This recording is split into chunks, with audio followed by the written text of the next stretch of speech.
하나님이 찾으시는 백성은 예수님의 피로서 정결케 되는 백성입니다. 이 땅의 창조는 영원한 구속 언약의 핵심인 그리스도 때문에, 그리스도를 위하여, 그리스도를 향하여, 그리스도를 모형으로 지어지는 계획입니다. 여러분, 예배를 드리는 것은 귀한 일입니다. 예배를 드리는 사람에게 희망이 있어요. 예배를 드리는 사람, 예배 안에 있는 사람은 생명이 있고 능력이 있고 기회가 있고 또한 하나님이 기대하는 기대치도 있는 거예요. 그러니까 예배는 독특해요. 인간이 드리는 거고 뭔가 시간적인 헌신, 뭐 여러 가지 이렇게 희생이 드려지는 것 같은데, 그런데 놀랍게도 예배는 예배자들을 살려요. 그리고 예배자들을 돕는다고요. 그리고 예배자는 예배를 통해 살아나는 거예요. 아멘. 우리는 이런 육적인 시대, 인본에 세팅된 시대에 살아도 영적인 원리, 살아계신 하나님에 대한 인식, 믿음, 신뢰, 그분에 대한 이야기를 놓지 말아야 한다라는 거예요. 그게 기독교 신앙이에요. 여러분, 우리 기독교 신앙은 뭘까요? 하나님을 의지하는 것. 그러니까 기독교 신앙이 주는 유익은 우리의 인생을, 나의 삶을, 나의 영혼을 하나님께 의지하는 것. 하나님은 그 백성들을 인도하시고 도와주시고 공급하시는 것을 약속하셨어요. 그렇기 때문에 우리는 기독교 신앙이라는 걸 가지고 하나님을 의지하는 거예요. 그리고 어떻게 해요? 하나님께 구하고 요청하는 거예요. 그게 기독교 신앙이에요. 그렇기 때문에 여러분, 기독교 신앙의 원리는 뭐냐? 하나님의 약속을 의지하는 거예요. 그것을 근거로 하는 거예요. 하나님의 약속이 없으면 신앙은 힘을 잃어버려요. 그 약속이 있기 때문에 해주신 약속을 신뢰하는 거예요. 그 약속에 의하여 하나님은 우리를 돕고 인도하시고 우리에게 길을 열어주시는 거예요. 그런데 그런 하나님의 언약, 우리 그것을 배워야겠고 기억하고 또 그것을 붙들어야겠어요. 그게 신앙이에요. 언약이 없고 약속이 없는 신앙은 힘이 없어요. 내가 무엇을 믿고 의지하고 구하겠어요? 하나님의 약속에 근거해서 하나님이 신실하게 도우실 것을 약속하셨으니 그것을 믿고 우린 구하고 의지하는 거예요. 기독교 신앙이라는 게 그런 거예요. 그런데 하나님은 그러한 언약, 내가 나의 백성들을 도울 거야. 하나님은 당신의 백성을 향한 이 계획을, 이 언약을 영원전에 세우셨어요. 하나님께서는 영원전에 내 백성을 내가 도울 것이야. 나는 그들을 살릴 것이야. 라는 것을 영원전에 언약하셨다라는 거예요. 이것은 매우 중대한 얘기예요. 기독교 신앙은 언약에 바탕을 두어야 돼요. 거기서부터 시작해야 돼요. 그럼 언약은 무엇일까요? 언약은 왕이신 하나님께서 그의 백성된 인간들과 맺은, 피로써 맺은 약정이다라는 거예요. 하나님께서 그의 백성들과 피로써 맺은 약정, 그게 언약인 거예요. 근데 이것은 고대 근동의 히타이트 문명의 어떤 거기 조약의 문서를 통해서 나와요. 그것을 통해서 이 언약이 더 분명하게 드러났다. 그래서 그러한 어떤 조약의 형태, 고대 문명의 조약의 형태를 통하여 하나님이 우리와 맺은 언약이라고 하는 베리트의 뜻을 이해할 수 있게 되었다라는 거예요. 하나님은 언약을 통하여 그 백성들과 특별한 관계를 맺으셨다라는 거예요. 우리가 이제 그 언약에 대해서 지금 배우고 있는 거예요. 그 언약은 단어로 베리트라고 되어 있지만 이 베리트가 어려워요. 오죽하면 헬라어로 번역할 때 그 중간기에 헬라어로 번역하는 그런 70인역 번역에도 이 베리트에 합당한 단어를 찾지 못했어요. 뜻이 어려웠던 거예요. 그리고 지금 우리에게 붙어있는 테스타멘트라고 하는 라틴어 테스타멘툼에서 발생된 이 테스타멘트라고 하는 영어 성경 이름, 그 테스타멘툼이라고 로마 그들의 이 콘스탄틴 그쪽에서 그것을 원할 때 이 라틴어로서 테스타멘툼이 적절하지 않았어요. 히브리어 베리트에 대한 적절한 번역을 하지 않았어요. 어려웠던 것일 수 있지만 어쨌든 문제가 있는 번역이었어요. 베리트를 도대체 하나님이 언약을 맺었다는 커팅, 자르다라고 하는 이 베리트의 뜻은 무엇일까라는 것에 대해서 이 번역은 역사적으로 그렇게 옳은 것이 별로 없었다라는 거예요. 어쨌든 그러한 언약, 베리트의 뜻은 고대 문명의 조약의 형태를 통하여 보다 더 분명하게 알려지게 되었다. 그것이 약 한 200년 정도 전이라고 해요. 그러니까 한 200년 정도 어간에서부터 이 베리트라는 말들이 이제 번역이 되고 소개가 되기 시작했어요.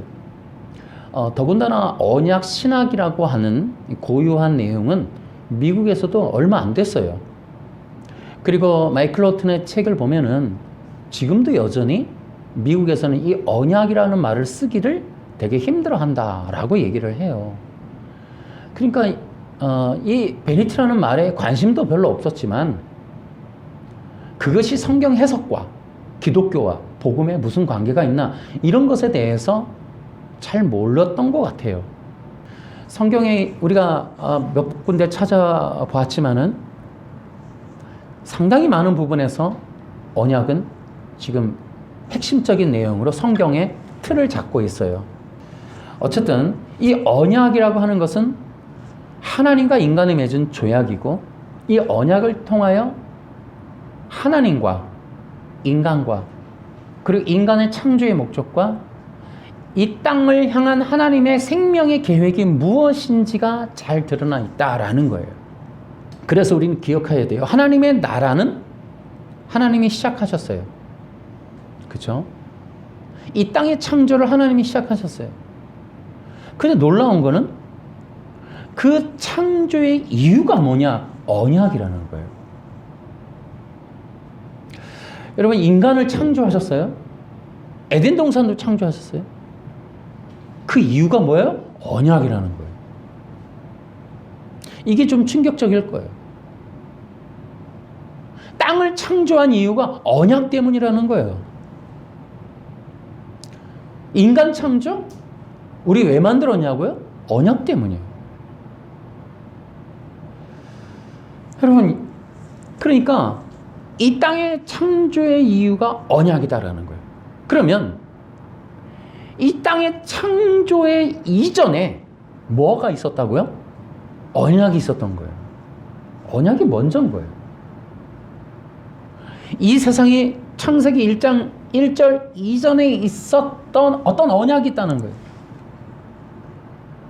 이 땅이라고 하는 물리적인 땅 창조 이전의 영원 세계에서부터 이 창조에 대한 계획이 있었고 뜻이 있고 목적이 있었던 거예요. 그것이 언약인 거예요. 그 언약이 성경에 퍼져 있어요. 그러니까 하나님께서 이 땅을 창조한 이유와 목적이 있는 거예요. 그것은 언약에 의한 거예요. 우리는 그것들을 좀 이해할 필요가 있어요. 그러면요, 인간 창조조차도 언약에 의한 거예요. 언약을 이루기 위해서 인간이 창조됐다는 거예요. 에덴 동산도 언약 때문에 창조된 거예요. 만물도 언약 때문에 창조된 거예요. 우연한 게 없어요. 이유가 있는 거예요. 근데 그 이유가 언약이라니까요. 그래서 이 창조, 태초의 천지를 창조하시니라 있잖아요. 그리고 나서 뭐 있어요? 빛이 있으라 하시매 하고 창조가 시작돼요. 근데 이 모든 것들이 언약에 의해서 진행이 돼요. 언약의 원리로 진행이 돼요. 언약을 알리기 위해서 그렇게 프로그램이 진행돼요. 첫째 날서부터 또 인간을 우리가 우리의 형상대로, 이것도 언약에 의해서 창세 이전에 있었던, 땅이 창조되기 이전에 있었던 어떤 언약을 이루시기 위하여 땅에 대한 프로그램이 시작되는 거예요. 모든 것이 완전하게. 그래서 여러분 기억하셔야 돼요. 창조는 언약적이다. 하나님의 계획은 창세전에 이미 계획되었고, 창세의 계획과 뜻과 목적은 이미 언약에 포함되어 있었다라는 거예요. 그렇기 때문에 창조의 과정, 시간, 순서, 방법, 내용이 모두 언약적이에요. 창조의 모든 것은 언약이에요. 이 세상의 모든 것들이 언약적이고 언약에 의한 과정이에요. 우연히 이루어지지 않았어요. 하나님의 완전한 계획에 의해서 진행된 거예요. 여러분, 계시록을 보면은 인을 떼고가 나오죠. 대접의 얘기도 나오고 시간표가 기록되어 있어요. 종말에 대한 하나님 나라가 완성되는 이야기의 프로그램이 정해져 있어요. 하나님의 시간표가 보여지는 거예요. 여러분, 이 세상의 시간, 모든 것은 우연히 진행되는 게 아니고 하나님의 프로그램, 계획, 뜻, 언약에 의해서 진행되는 거예요. 그래서 여러분 기억하셔야 돼요. 창조에서부터 계시록까지 모든 것은 하나님 나라와 그의 의와 영광에 대한 완성을 향하여 나아가는 창조의 과정이에요. 이해하셔야 돼요. 창조라고 하는 때부터 종말에 이르기까지는 하나님이 창세전에 세워두신 언약을 통하여 이루어지고 있고, 그 언약에 의해서 하나님 나라의 영광이 완성되는 때를 향하여 지금 진행되고 있는 거예요. 예수님도 언제 오셨어요? 때가 참에 오셨어요. 그러니까 예수님이라고 하는 분이 이 땅에 육신으로 입고 오시는 것도 때가 찼다는 거예요. 어떤 때가 있냐는 거죠. 영원전에 있었던, 창세 이전에 있었던 하나님의 영원한 계획에 의하여 이 땅에 오시는 거예요. 어느 하나 우연한 게 없다니까요. 지금 우리가 이러한 시각이 부족한 이유는 말하기 참 어렵지만은 개혁신학, 웨스트민스터 신앙 고백서, 이런 것들 때문에. 여러분, 여자의 후손에 창세기 3장 15절에 예수님의 이 약속이 행위 언약을 통해서 뭐라고 나타나냐면, 하나님의 계획이 실패했기에 하나님께서 이 땅 이후에 다시 만들어낸 방법이 예수님의 구원이라고 하는 것처럼 말하고 있단 말이에요. 응? 그러니까 선악과를 통해서 구원할 수 있었는데 불순종함으로 예수님이라고 하는 분이 대체적인 방법으로 플랜 B로 등장하게끔 만들어 놓은 게 행위 언약이에요. 하나님이 그렇게 일을 하시지 않는다는 거예요. 하나님은 그렇게 불완전한 분이 아니세요. 그러니까 이 모든 것들은 창세전에 이미 계획된 것이 하나님의 언약에 의해서 진행되는 거예요. 이해하셔야 돼요. 하나님이라는 것과 하나님의 시간표를 기억하셔야 돼요. 따라해 볼까요? 하나님은 완전하십니다. 다시요. 언약이라는 거는 하나님이 누구시며 인간이 누구이고 인간이 왜 만들어졌고 하나님이 우리를 향한 영원한 생명과 구원, 이러한 죽음에 대한 계획이 무엇인지에 대해서 말해주는 게 언약이에요. 여러분 성경을 읽고 복음을 들으면 여러분이 뭐 해야 되냐면 하나님에 대해서 알아가야 돼요. 우리가 신앙생활이 깊어갈수록 하나님을 아는 것이 더 자라나야 돼요. 그 중에 정점이 뭐예요? 하나님은 완전하시다예요. 흠이 없시다예요. 거룩한 분이시다. 하나님이 마치 뭘 하다 실패하시고 넘어지시고 다시 만드시고 겨우겨우 뭔가를 하시고 이렇게 생각하면 안 된단 말이에요. 우리의 모든 것들은 여러분 영원한 창세전에 계획된 거예요. 하나님의 시간표의 흐름은 창세전에 있었던 언약에 근거한다라는 거예요. 여러분 그래서 이 땅의 종말은 인간들의 어떤 환경 문제나 이산화탄소나 전쟁 때문에 이루어지는 게 아니라 하나님의 계획에 의한 거예요. 여러분 우리 요한계시를 얼마나 신뢰하세요? 진짜 이 종말은 하나님에 의해서 탄소 문제가 아니고 환경의 문제가 아니고 하나님의 계획에 의해서 여기 문을 닫을 것이다. 여러분 성경 보고 이해하시는 거예요? 신뢰하시는 거예요? 그걸 믿어야 돼요. 교회가 환경 문제 되게 얘기하는데 여러분 환경 문제로 지구의 문제가 생기는 게 아니라 하나님의 계획표, 시간표에 의해서 여기 접어지는 거예요. 그리고 우리 기독교인은 지상 낙원을 꿈꾸지 않아요. 저 영원한 나라를 보는 거예요. 이 땅은 흑암 중에 만들어졌어요. 완전치 않다니까요. 하나님이 인간을 만들어 명령한 게 있어요. 정복하고 통치하고 다스리라고. 여러분 아무 문제가 없는 땅이 아니라 이 땅은 정복할 필요가 있었던 거룩해야만 하는 제단이 서야만 하는 땅이었다고요. 시작부터 이 땅은 종말을 향하여 출발을 시작한 거예요. 우리가 탄소, 석탄 안 떼갖고 여기 지키겠다고 그런 마음을 먹는 게 교회가 할 일이 아니란 말이에요. 우리는 저 영원한 나라를 대비하고 교회가 끝까지 해야 될 일은 성도들이나 노아처럼 끝까지 그리스도의 복음을 전해서 저 영원한 나라를 소망하도록 만들어줘야 되는 거예요.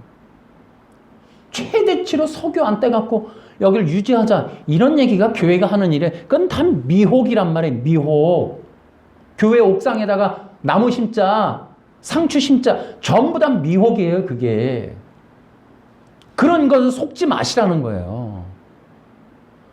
우리 기독교인들의 신앙의 수준이 거기로 떨어지면 안 된단 말이에요. 하나님께서 예비하신 땅이 있고 우리를 부르러 오신단 말이에요. 그 영원한 나라를 바라보는 거예요. 그렇다고 이 땅에서 막 살자는 게 아니라 하나님의 백성들은 하나님의 사명을 이루는 그것을 중요하게 여겨야 된다는 거예요. 아멘. 우리의 시각을 그렇게 열어야 돼요. 여러분 예수 그리스도를 아시죠? 성경에 기록된 예수 그리스도에 대한 모든 것은 언약적이에요. 우리가 개혁신학 되게 이제 참 충돌이 많이 나는데 교리적으로 여러분 여자의 후손이 복음이 원시 복음이라 그러잖아요. 왜 여자의 후손이 복음이에요?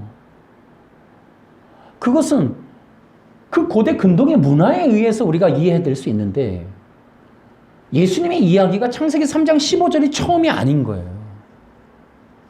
다시요. 좀 더 쉽게 얘기해 드릴게요. 창조가 언약적이라고 말씀을 드렸어요. 구속 언약이 뭔지 아세요? 구속 언약은 창세전에 있었던 구속 언약은 삼위일체 하나님 간에 맺은 언약이에요. 이건 일반 책에 다 나와요. 그 언약이 뭐냐면 그리스도예요. 구속 언약의 핵심이 그리스도입니다. 그리스도를 통한 하나님 나라의 완성이 구속 언약이에요. 다시요. 창조가 언약적이라고 그랬죠. 놀라운 건 뭐예요? 이제 많이 밝혀지는 건 창조의 원형이 그리스도예요. 이 땅의 창조의 모형이 그리스도라니까요. 아까 얘기했죠. 첫째 날, 둘째 날, 셋째 날서부터 인간 창조. 여러분, 인간이 형상과 모양이에요. 고린도 후서에 가면 그리스도가 하나님의 형상이에요. 인간은 그리스도의 형상으로 빚어진 거예요. 그러니까 인간이 창조는 구속 언약에 의한 계획에서 진행이 되는 거예요. 이 땅의 창조는 영원한 구속 언약의 핵심인 그리스도 때문에, 그리스도를 위하여, 그리스도를 향하여, 그리스도를 모형으로 지어지는 거예요. 계획이 있고 뜻이 있고 목적이 있고 방향이 있고 과정이 정밀한 거예요. 그리스도. 우연하게 만드는 게, 그냥 만드는 게 아니에요. 필요한 거, 이번엔 나무 만들어 볼까? 새 만들어 볼까? 이번엔 에덴 동산 어떻게 만들어 볼까? 이런 게 아니란 말이에요. 플랜이 다 정해져 있는 게 그리스도. 그리스도, 그분의 계시성으로 때가 참에 그분이 실제로 오세요. 계시록의 중심이 어린 양과 그의 백성, 교회란 말이에요. 그리고 그 백성들과의 연합으로 이 땅이 종말을 맞이해요. 결국 그리스도 알파와 오메가 되시는 예수님을 통하여 모든 것이 완료가 돼요. 왜냐하면 그것이 언약이에요. 지구를 시작한 언약이 그리스도라니까요. 그것이 언약의 완전한 성취로 땅이 종말을 맞이하는 거예요. 그게 구속 언약이에요. 그럼 다시 한번요. 창조는 언약적이에요. 언약에 의한 거고 언약을 목적으로 언약의 성취를 위하여 시작하시는 게 창조인 거예요. 이 창조라고 하는 것에 히브리어를 다 찾아보면 그리스도, 본질의 계시라고 전에 말씀을 드렸어요. 어쨌든 간에 이 창조를 통하여 하나님께서 원하시는 건 그의 백성들이, 자기 백성들이 그리스도를 인식하고 믿게 되는 거예요. 우리 속에 계속적으로 기독교 신앙을 가진 이들에게 필요한 게 그리스도에 대한 지식인 거예요. 어쨌든 간에 더욱더 하나님의 형상이신 그리스도를 더 깊이 알고 그리스도께 가까이 다가가고 그분과의 영적인 연합을 이루는 것. 그게 하나님의 계획인 거예요. 그게 골로새서 1장인 거예요. 골로새서를 통하여 하나님이 그리스도, 창조주가 그리스도이심을 알린단 말이에요. 창조주가 그리스도이시면서 그리스도를 통하여 만들고 그리스도를 목적으로 만들고 그리스도 때문에 이 지구를 창조한다는 내용이 골로새서 1장에 나오는 거예요. 그러니까 우리는 그 깊이를 기억하셔야 돼요. 창조는 언약적이다. 그런데 여러분, 그 창조의 중심성이 있어요. 또 이 통일성이 있다 그래요. 예를 들어 언약이라는 게 구속 언약도 있고 이제 이 땅에서부터 이루어지는 이제 아담 언약, 그다음 메시아 언약, 뭐 노아 언약 이런 게 있잖아요. 근데 이 언약이라고 하는 것이 종류는 다양하지만 내용은 똑같다는 거예요. 그 내용의 통일성이 뭐냐? 백성의 백성. 간단하지만 극단적으로 이렇게 표현해 볼게요. 여러분 쉽게 이해하시라고. 하나님의 영원한 구속의 이 계획이 뭐냐면 하나님 나라의 완성이에요. 그 하나님 나라의 완성의 가장 중요한 중심에 그의 백성들이 존재하는 거예요. 그러니까 하나님께서 이 언약들을 통하여 원하시는 게 그의 백성들을 만드시는 거예요. 우리를 찾으신다고요. 아멘. 하나님의 최대의 관심은 성도들이에요. 교회 다니는 그 귀한 성도들이 하나님의 최대 관심 사항이라고요. 그래서 하나님께서 영원 전부터 당신의 백성들을 불러 모으셔서 자녀 삼아서 그의 품으로 인도해서 그의 자녀가 되어서 그의 영광을 함께 누리는 친백성 만드는 게 하나님의 영원한 계획이었다고요. 아멘. 창세전에 우리를 계획하신 이유, 하나님의 뜻은 바로 그의 백성에 있기 때문이다. 기억하셔야 돼요. 영원, 이 땅의 창조주의 최대 관심은 예수님을 믿고 그의 피로써 거룩해 된 백성에게 있다는 거예요. 하나님께서 가장 그 마음 깊은 곳에 중심에 두는 건 그의 백성들이고 그 백성들과 함께 임마누엘 하는 것, 함께 하는 것, 이게 하나님의 기쁨이라고요. 기쁨. 그것이 하나님의 언약의 통일성이에요. 중심 주제의 통일성. 오래전부터 하나님은 바로 이러한 자녀에 대한 계획, 그의 백성에 대한 계획, 그것이 구속 언약이에요. 더 충격적인 건 우리 때문에 창조하셨어요. 우리를 만나시려고 창조하셨다고요. 하나님의 백성, 우리를 만나시기 위해서 창조하셨어요. 하나님의 자기 백성의 가치가 그만큼 귀한 거예요. 하나님이 우리와 함께 하시기 위해서 여러분 여기 땅을 창조하신 거예요. 여러분 그것이 바로 우리의 믿음인 거예요. 아, 하나님이 나를 만나시려고 창세전부터 이 계획을 하셨구나.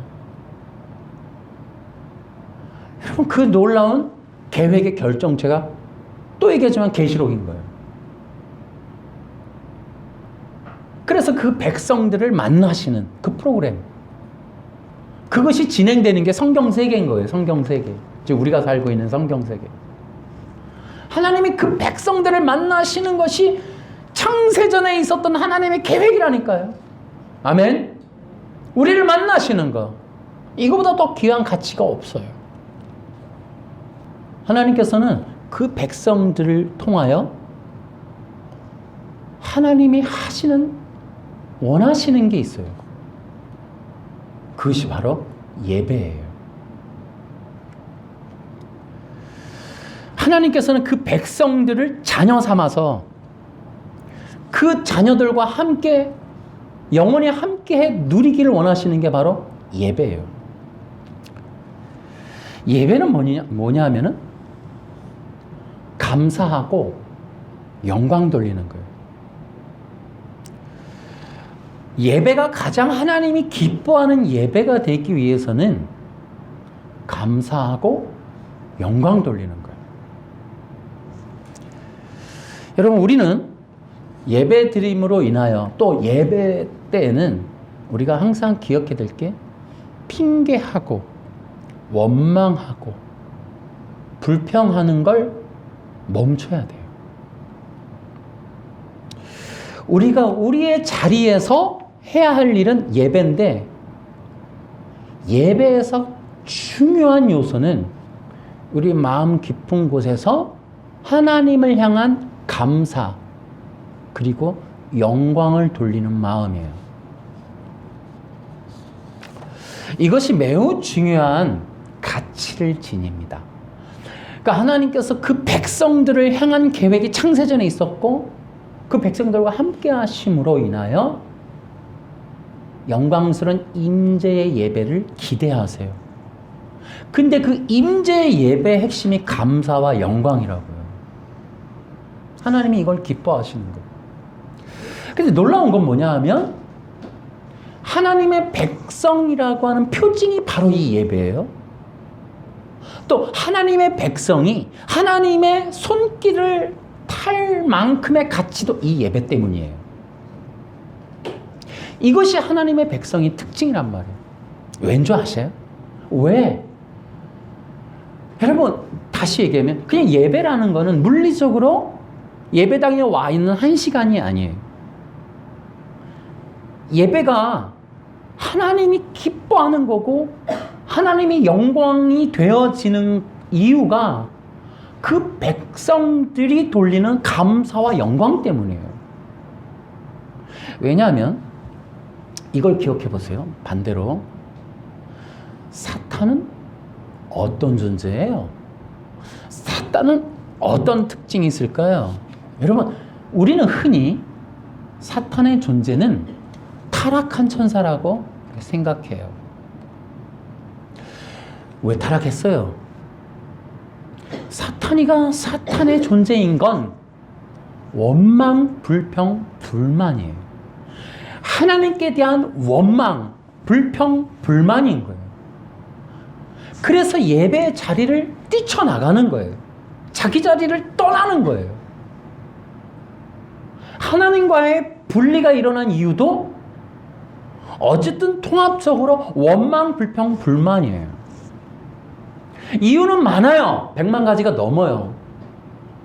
그 자기 자신이 불평하고 원망하고 하는 것들은 하나님의 계획이나 성품이나 뜻에 대한 거예요. 근데 그러한 불평이 왜 생기냐면 하나님의 마음과 계획과 뜻에 자기가 없어서예요. 하나님의 계획 프로그램에 자기가 없는 거예요. 영광의 어떤 계획에 자기가 없는 거예요. 쉽게 얘기하면 인정과 존재감이 없다라고 느끼는 자기 피해의식인 거예요. 그것이 원망, 불평, 불만의 원인이 되었어요. 여러분, 사탄에게 없는 게 뭘까요? 그 특징은 감사가 없어요. 그래서 그 역할을 하지 못하는 거예요. 자기 역할을 버리는 거예요. 여러분, 하나님의 자녀들의 특징이 뭐예요? 있어야 할 거에 뭐예요? 감사한 거예요. 좀 쉽게 우리 문답해 볼까요? 사탄에게 없는 게 뭐라 그랬죠? 감사가 없어요. 하나님이 그 백성들과 함께 연합하여 기대하는 예배의 핵심에 뭐가 있어요? 감사가 있어요. 그 감사는 뭐예요? 그리 아니하실지라도. 그건 뭐예요? 내가 기대하는 환경, 조건, 여건이 되어지지 않을지라도, 혹은 내가 바라는 것들이 이루어지지 않을지라도 뭐라고요? 감사해요라는 거죠. 여러분, 하나님의 자녀들이 드리는 감사와 영광이라고 하는 것은 사탄에게 있어서는 치욕이 되는 거예요. 그렇죠? 사탄에게 보란듯이 승리를 보여주는 게 감사예요. 사탄은 핑계치 못해요. 하나님 앞에서. 사탄은 늘 이렇게 얘기해요. 이런다고 이렇게까지 또 해도 이러면 절대로 안 하겠지. 이러면 절대로 못 하겠지. 이러한데도 네가 감사한다고 하는 거예요. 그 백성들의 특징은 그럼에도 불구하고 사탄이는 치욕스러운 거예요. 내가 받은 수치를 네가 이해한다면 내가 원망불평 가진 걸 너도 납득하게 될 거야. 나는 분명히 그런 원망불평에 대해서 인정받아야만 해. 누구라도 이거는 그 자리에서 그걸 피할 수 없을 거야. 그리고 그 백성들에게 하나님이 욥처럼 항상 와서 욥이 그러잖아요. 사탄이가 내가 한번 건드려 볼까요? 하나님이 다 주시니까 저렇게 예배하고 저렇게 하지. 나 같아 봐요. 좋아요. 나 같지 않아도 내가 한번 건드려 볼게요. 살짝만 내가 경험한 거에 100만 분의 1만 딱 건드려 볼게요. 제가 감사하는지 볼게요. 욥을 통해요. 하나님의 받으시는 그 의미, 욥기가 보여주는 게 감사의 예배. 하나님의 자녀들이 가져야 할, 하나님의 자녀들이 마땅히 올려드려야 될 그 영광, 하나님에게 기쁨을 드리는 방법, 그것이 감사라는 거예요. 그게 욥기도 나오는 거죠. 그래서 이렇게 해놓으면, 몸을 건드리면, 자식을 건드리면, 돈을 건드리면 감사할까요? 내가 그것조차도 내가 경험한 거에 내가 받은 수치를 비하면 100만 분의 1이야. 그래도 내가 한번 건드려 볼게요. 그 입에서 세계 3대 악처인 욥의 아내가 콱 저주하고 죽으라 해도 그렇게 저주했지만 그의 입에서 절대 그렇게 나오지 않죠. 마지막 승리는 감사로 빠져나오는 거예요. 그래서 하나님의 자녀들의 하나님의 영원한 계획이 그의 백성들이고 그의 백성들에 대한 하나님의 기대가 예배이며 그 예배라고 하는 엔카운터, 셰카이나의 기본적인 이 바탕이 되는 예배, 그 예배는 반드시 감사여야 하나님이 함께 하시고 그 함께함이 얼마나 큰 영광이 되냐 하는 거예요. 때때로 그래요.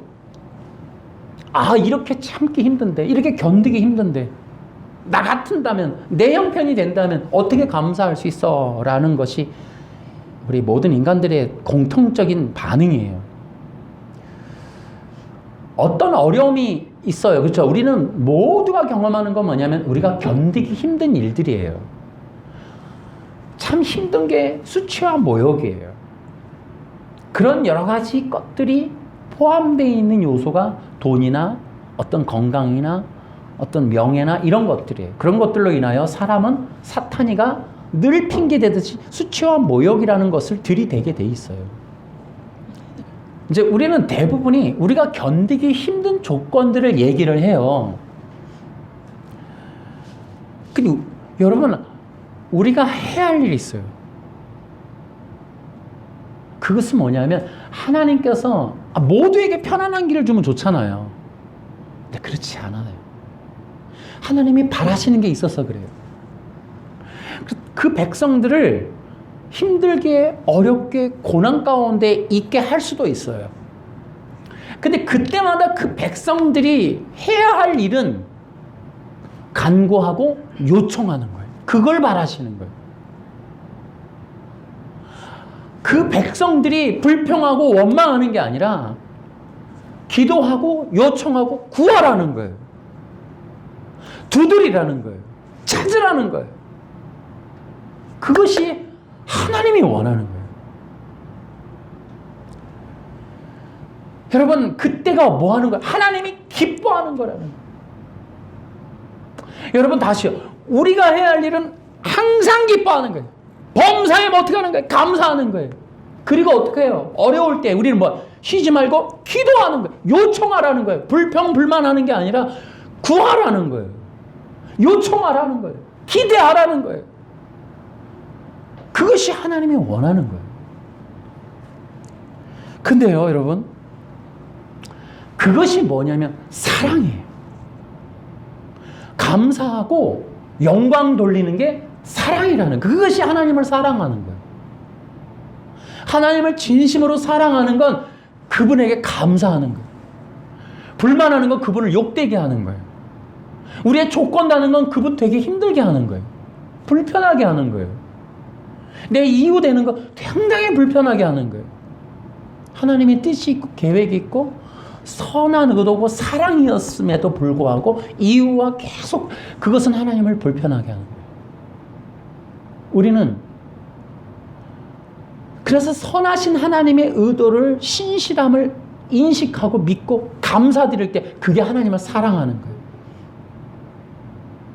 우리는 그것이 하나님의 자기 백성임을 증명하는 특징이라는 거예요. 하나님은 하나님의 백성을 원하고 그 백성의 특징은 감사예요. 그리고 영광이에요. 어찌하든지 이 환난을 통하여 하나님이 영광받도록 사탄의 치욕스러운 변명에도 불구하고 하나님이 선하시다라는 것이 드러나도록 해주는 것, 하나님이 완전하시다라는 걸 드러내주는 것, 하나님이 그 뜻이, 그 계획이, 그 의도가 온전했음을 드러내주는 것, 그게 하나님의 백성들이 해야 될 일이다라는 거예요. 그래서 여러분 이렇게 하셔야 돼요. 진짜 하나님의 백성들의 특징은 하나님을 향한 변함없는 사랑과 감사 그리고 경배함이에요. 그러니까 여러분들이 예배라고 하는 것은 물리적인 공간에 앉아있는 한 시간이 아니라 우리 마음 깊은 곳에서 시간과 때와 장소와 사랑과 환경, 여건, 조건을 뛰어넘는 감사예요. 그런 것들의 이유들이 불만으로 가는 게 아니고 그 세팅이 오히려 나를 향한 하나님의 선하신 예배의 조건이었음을 감사로 드려지는 것. 아멘. 이런 것들이 기독교 신앙인 거예요. 그래서 그런 하나님의 영원하신 계획에 대하여 동참하게 되고 이해되고 영광으로 예배로 승화되는 것들이 우리가 베리티를 이제 배우게 되는 그런 목적이 되는 거예요. 가치가 되는 거예요. 그것이 언약인 거예요. 언약은 하나님의 계획에 대한 순종, 하나님의 언약의 계획에 대한 감사하는 거예요. 그게 언약 백성이에요. 근데 그 백성들은 어떻게 만들어지는가? 피로써 만들어지는 거예요. 그것이 바로 예수님의 피를 의미하는 거예요. 왜냐하면 하나님의 나라는 거룩하니까. 그리고 그 거룩한 그 하나님의 백성들을 피로써 정결케 된 백성들의 특징은 어린 양이신, 그러니까 예수님의 피로써 정결케 된 그의 백성들은 그의 피로써 중심성 잡은 그 어린 양을 향하여 살아가는 거예요. 어린 양과 함께 살아가는 거예요. 그게 바로 계시록 7장 그 여기에 나오는 거예요. 그 백성들이 예수의 피로써 정결케 된 백성들이 하나님이 인정하는 백성들인 거예요. 그리고 그 백성들의 특징이 뭐예요? 어린 양이 어디로 가든지 그와 함께 하는 것. 그 어린 양이신 예수님과 함께 살아가는 자들. 그런데요, 그 계시록에 보면은 어디로 가든지, 그러니까 그 백성들의 특징은 어린 양이 어디로 가든지예요. 좋은 곳이든 나쁜 곳이든, 우리가 원하는 곳이든 원하지 않는 곳이든 어디든지 그분이 가시는 그곳에 함께 가는 것, 그게 새 언약 백성, 어린 양의 피로 정결케 된 백성들의 특징이라는 겁니다. 여러분, 지금 전 세계적으로 인본의 종교가 휩쓸고 있어요. 인본의 종교의 핵심은 율법이에요. 율법을 지키면 의롭게 되고 거룩해 되고 구원받는다, 이런 얘기가 전 세계적인 종교의 핵심이에요. 더 중요한 걸 기억하셔야 돼요. 기독교 안에 있는 가짜 기독교, 그 가짜 기독교의 미혹의 핵심이 율법이에요. 율법을 지키면 의롭게 된다, 이 말이 핵심이에요. 근데요, 기억하셔야 돼요. 율법을 지킨다는 건 구약에 있는 그 율법을 지킨다는 게 무엇인고 하면 예수님의 피로써 죄가 깨끗이 씻어진다라는 걸 믿는 것이, 이것이 율법을 지키는 거예요. 아멘.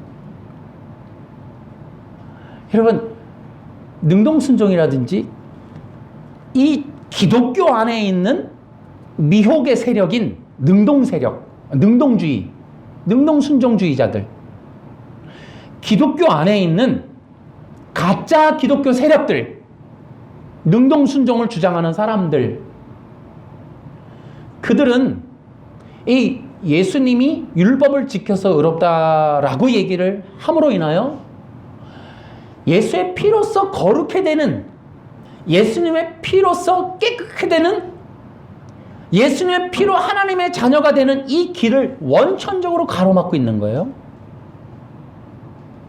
그러면서 뭐라 그러냐면, 율법을 지켜서 의롭게 된 예수님을 믿어야 예수님의 의가 와서 의로운 백성 된다. 이 거짓말을 해요. 제가 이 얘기를 강조하는 건 하나님이 계획했던, 하나님이 찾으시는 백성은 예수님의 피로서 정결케 되는 백성이에요. 이러한 이 기독교의 구원의 진리를 가로막는 게 능동순종이란 말이에요. 그들은 예수님의 피가 아니라 율법을 지켜야 의롭게 된다라고 거짓 주장을 하고 있는 거예요. 여러분, 속지 말라고 얘기하는 거예요.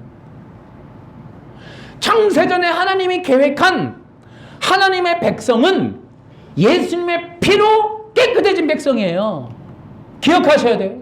그러니까 여러분들은 예수님을 믿어야 돼요. 율법을 지키러 가면 안 된단 말이에요. 토요일날 안식일날 교회 가는 그런 거짓된, 여러분 지금 대한민국의 기독교 아니라 지금 미국의 웨스터민스터 신학교서부터 전체가 지금 그러한 세력들이, 안식일 교단서부터 여호와 증인 다 똑같아요. 율법, 인간이 문자로, 구약에 있는 율법을 문자로 행동으로 지키는데, 특별히 안식일, 토요일을 안식일을 지켜야만 구원받는다라고 하는 이 세력과 연합이 돼갖고 지금 우리를 예수님의 피에서 떼내는 거예요. 여러분, 다 여호와 증인도 그렇고 예수님의 피에 다 떼는 이단들이란 말이에요. 하나님의 백성은 예수님의 피로서 정결케 된 백성을 의미하는 거예요. 우리는 예수를 믿으러 가야 되지 구약의 문자로 가면 안 된단 말이에요. 토요일날 11시 가는 걸 목적으로 가면 안 된다. 그것이 우리를 의롭게 만드는 게 아니란 말이죠. 우리의 신앙은 진리를 근거하지만 결연해야 돼요. 확고해야 돼요. 흔들리면 안 된단 말이에요.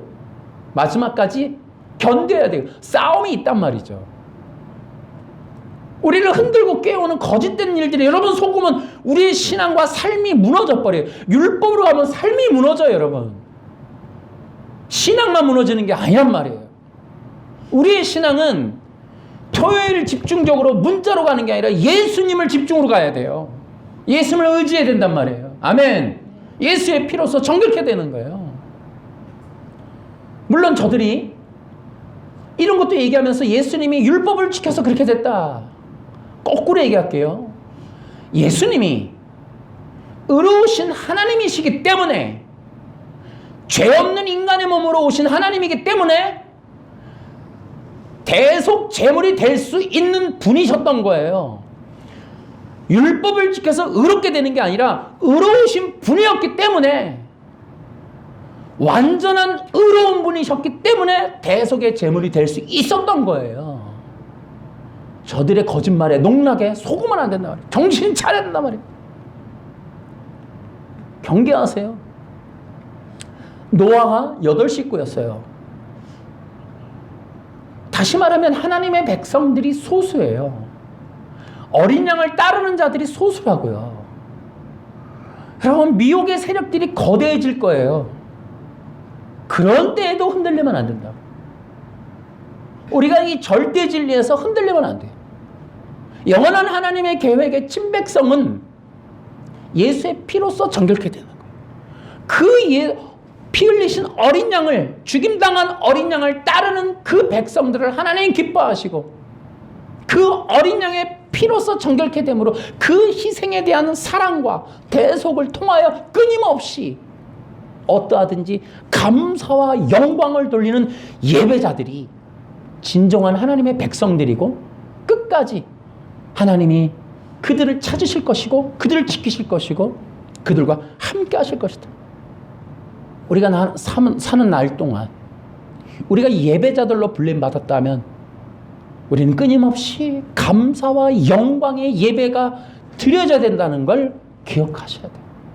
하나님의 진정한 어린 양의 백성들은 감사와 영광의 예배자들임을 기억하시고 승리하는, 어떤 환경, 어떤 일이 있을지라도 여러분과 내가 끊임없이 감사하고 영광 돌리며, 우리가 견디기 힘든 환경에서 해야 할 일들은 요청하고 기도하고 구하는 것, 절대자이신 하나님을 의지하는 것, 그것이 하나님께 영광이고 이 땅에서 승리하는 신앙생활의 굉장히 중요한 포인트라는 것 기억하시고, 여러분 모두가 승리하는 성도들 되시기를 예수님의 이름으로 축원합니다. 박수로 하나님께.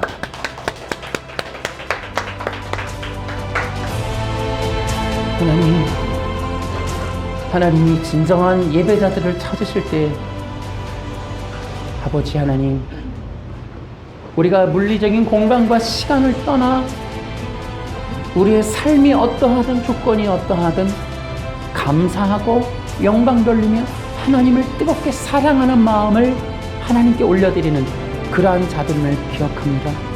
주께서 주시는 그 은혜를 기억하여 날마다 감사하며 하나님께 영광의 예배를 드리며 하나님의 자기 백성임을 증명하며 하나님께 영광 돌리며 나아가는 중요한 진정한 남은 자들, 주의 백성들 될 수 있도록 우리 주님 오늘 예배드리는 모든 자들 위해 성령으로 기름 부어 주시옵소서.